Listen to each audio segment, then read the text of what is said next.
اكله لذيذه وبسيطه كده هنعملها مع بعض. هعمل معاكم الكوارع وهعمل معاها، كان عندي شويه ممبار كده قلت ان انا اعملهم معاها طبعا عشان الكوارع ما بتتعملش لوحديها.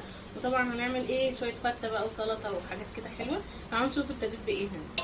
هنا بقى انا حطيت الكوارع على النار عشان بتاخد معايا سوا، فابتديت بيها الاول عشان اخلص منها. يعني هنا بقى الكوارع معايا نضيفه ومتنضفه كويس، بحطها على النار على ميه تغلي غلوه من غير اي حاجه.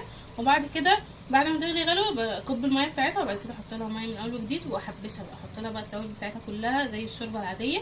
وبقى ايه بسيبها على نار متوسطه في الاول، وبعد كده بغطي اسيبها على نار هاديه لحد ما تستوي معايا خالص. وهنا بقى هعمل ايه خلطه الممبار.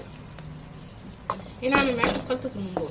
هنا انا بعمل يعني معرفش في ناس بتعمل زيي ولا لا، بس انا بحب الممبار اعمله زي خلطه المحشي، ما بحبوش ني. وعندنا هنا في البيت برضو بيحبوه كده يعني. فهنا بقى انا دبيت البصل اهو وحطيت عليها قرن فلفل زي ما وريتكم، نفس خلطه المحشي بالظبط، بسويها كلها مش بحط حاجات ني في ني وكده. فهقلبه شويه وبعد كده هنزل عليه بالطماطم وارجع لكم. هنزل بالطماطم اهو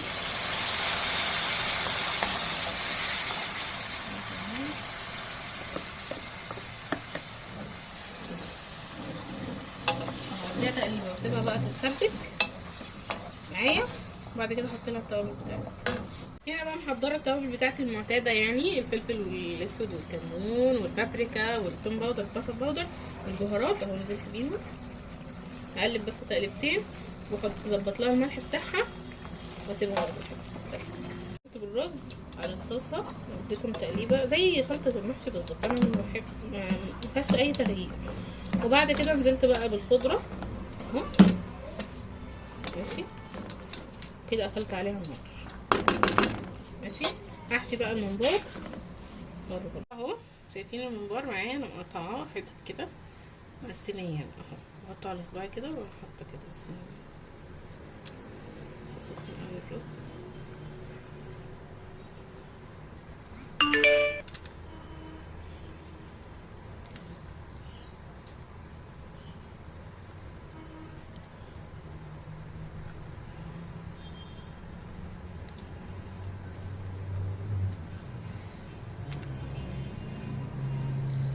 اهو شايفين شكله. افضل بقى ايه اوزع الرز كده عشان ما يفرقعش مني لما اجي اسلقه اهو.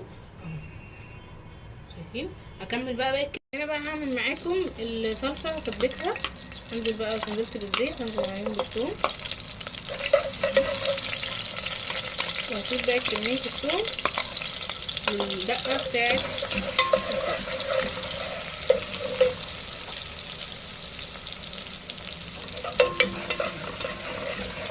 على الثوم معايا معلقه بابريكا عشان تخلي لي اللون كده احمر حلو.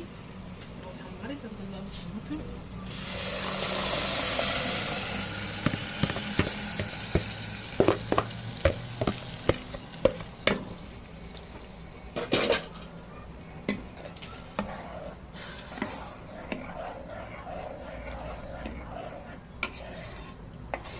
انا بقى نزلت هنا بالطماطم اهو، هسيبها بقى تتسبك وابتدي بالرز. هنا بقى بحب اعمل تركايه كده، بحط ايه شويه خل كده بسيطه على الصلصه لان الفته اصلا بتحب الثوم والخل اهم حاجه. هنا بقى حطيت الصلصه سبتها تتسبك على النار، وهي بتتسبك هعمل ايه بقى الرز الابيض معاكم. هنزل بقى بالايه شويه زيت ماشي. هنا بقى حطيت معلقه سمنه على الزيت ماشي. هنزل بقى بالمعين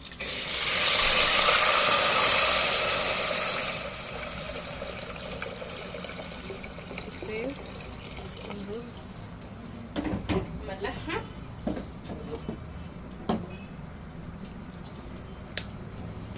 ماشي، واسيبها بقى تاخد غلوه وبعد كده انزل بقى. هنا بقى الميه غليت معايا اهو، انزل بقى عليهم بالرز بسم الله واسيبه بقى يتشرب وبعد كده هغطيه.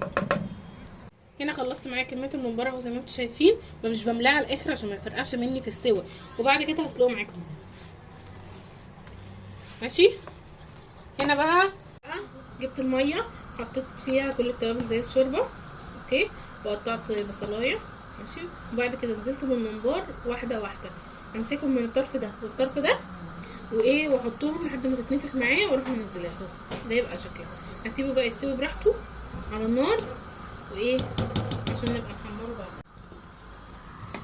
ادي صلصه الفته معايا اهي اتسبكت وقفلت عليها ماشي.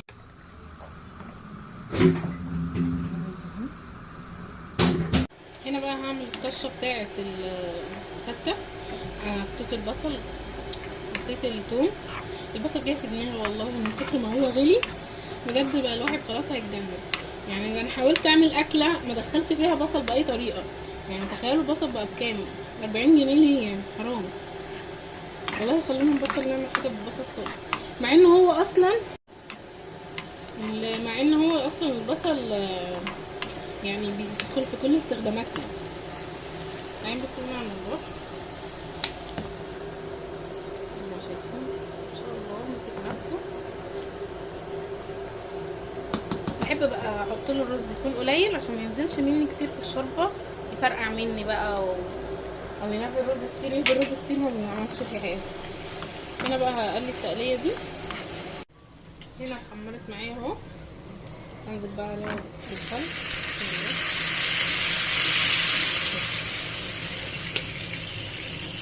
هاخد بقى ايه تاتش كده صلصه، اقلب واشوف بقى ملحها، واحط لها شويه ملح. احنا بنحب الطشه دي قوي.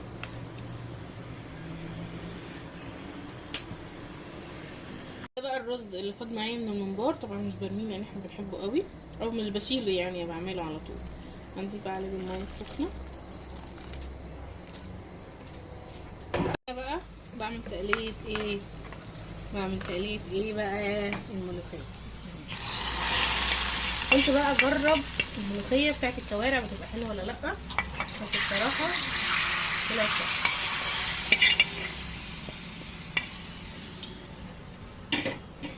هنا بقى هنحمر بعد ما سلقت الممبار اهو زي ما انتم شايفين، احمره بقى. هنا بقى ده الرز اللي قلت لكم عليه اللي اتبقى من الخلطه بتاعه الممبار، سويته برضو ماشي. هنا بقى انا معليه الزيت اهو، نجرب بقى كده. هنا بقى حطيته اهو متحمر. طبعا كان في معركه هنا عمال يطرطش في وشي بقى ايه، بروح مغطيه على طول. بقى هخلص بقى ايه المعركه اللي انا بعملها مع الزيت ده وبعد كده ارجع اوريكم.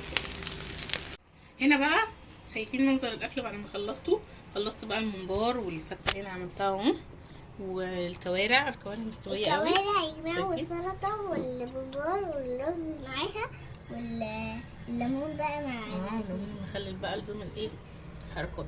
وهنا بقى طبعا زي ما قلت لكم عملت شويه الملوخيه كمان. تعالي بقى ندوق ايه. شايفين الكوارع مستويه معايا قوي، انا بحبها تبقى مستويه قوي كده، اسويها براحتها خالص اهو. ندوق. بسم الله. شايفين دايبه ازاي؟ والله العظيم دايبه قوي. بصوا بقى ندوق الفته بتاعتهم بس طعمها حلو. ان شاء الله هتكون طعمها حلو.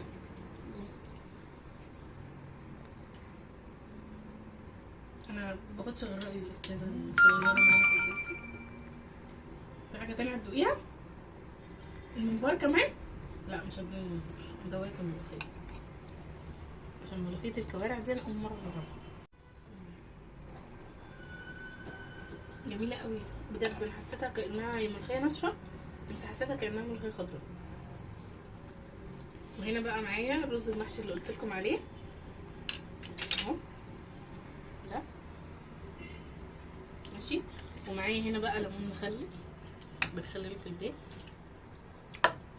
الملوخيه بقى جيب ملوخيه. مش هتدوقك انتي مصممه تطلعي معايا في اي حاجه. اتفضلي. ايه رايك؟ لازم تقولي لي رايك عشان هقتنع بيه. طبعا ماشي خلاص. يلا انتظروني بقى في فيديو جديد مع اكله جديده. عايزاكم بقى لو عجبكم الفيديو تعملوا لي شير ولايك وتعملوا لي كومنتات حلوه، وانتظروني في فيديو جديد. باي.